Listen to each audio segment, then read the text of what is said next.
Good morning and welcome back to the American Family Survival Network. My name is Jeffrey Snipes and I'm your host.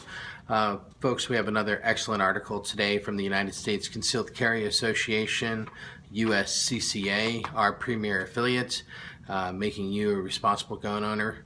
And this is by Kevin Michalowski. Kevin's got some great articles, so here we go.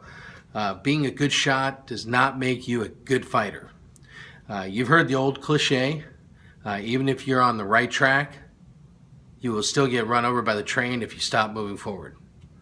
What you have done lately to move your personal, what have you done lately to move your personal defense training forward? Did you stand at the range and fire 50 rounds into a 6-inch black circle and call it training? That might make you a good shot, but it does not do anything to improve your self-defense skills. Trigger time is important, but it is not as important as understanding that defense is dynamic. If you don't move, you will die. Dry training that includes drawing your firearm and moving while you acquire the front sight is every bit as important, perhaps more so than shooting a tight group at 25 yards. If you don't have a training pistol, you can use your defense firearm for this type of training. As long as you make triple sure that your pistols is cleared before the training begins. So let's review those steps. Number 1, remove the magazine and set it aside. Number 2, retract the slide and allow the live round in the chamber to fall to the ground. Rack the slide 3 more times and lock it to the rear. Number 3, visually and physically inspect the chamber and magazine well to ensure both are empty. And number 4, remove all live ammo from the room in which you will train. Now you're ready to conduct dry training with your pistol. Something to remember when moving with your pistol: don't cross your feet.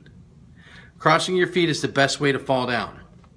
Falling down limits your movement, can cause you to drop your gun, and you could be injured or even knocked unconscious when you hit the ground. I think we can all agree none of these options are good ones when involved in a deadly force incident. So let's start simply. With your cleared weapon, drop the slide and holster the gun. Set up a target against a safe backstop and back away from the target about 10 to 15 feet. If you have an assistant, that person can shout, "Gun!" On that command, simultaneously take one large step. You choose the direction as you draw and come up on target. Give a verbal command.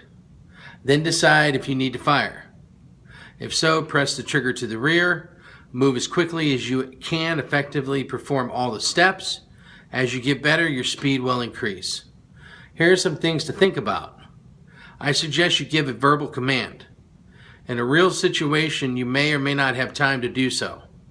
You are not legally obligated to give a command, but doing so will help your legal defense should you decide to shoot. The command turns bystanders into witnesses. Someone will hear you shout, "Stop, get back." That information will likely end up in a police report of the incident. Train yourself to do this. Shouting also ensures that you are breathing.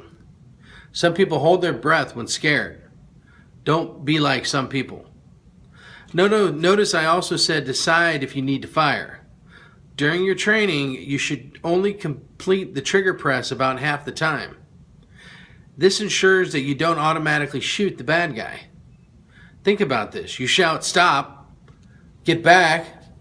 As you draw your gun, at that instant, the bad guy throws his hands into the air in a classic surrender pose, and all those bystanders who are now witnesses look your way.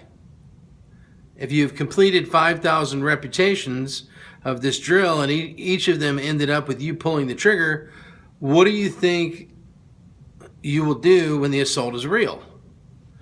We are responsible for every shot. Think before you fire. Don't make it automatic. Marksmanship skills are not fighting skills. Know the difference. Use this short dry fire drill to get you into the habit of moving in the face of danger. If you stand still, that is likely where you will die.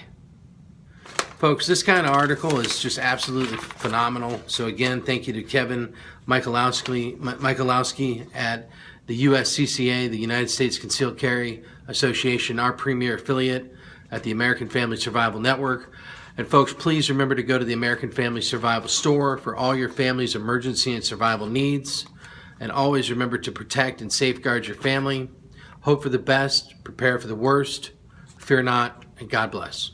Make it a great day. Thank you.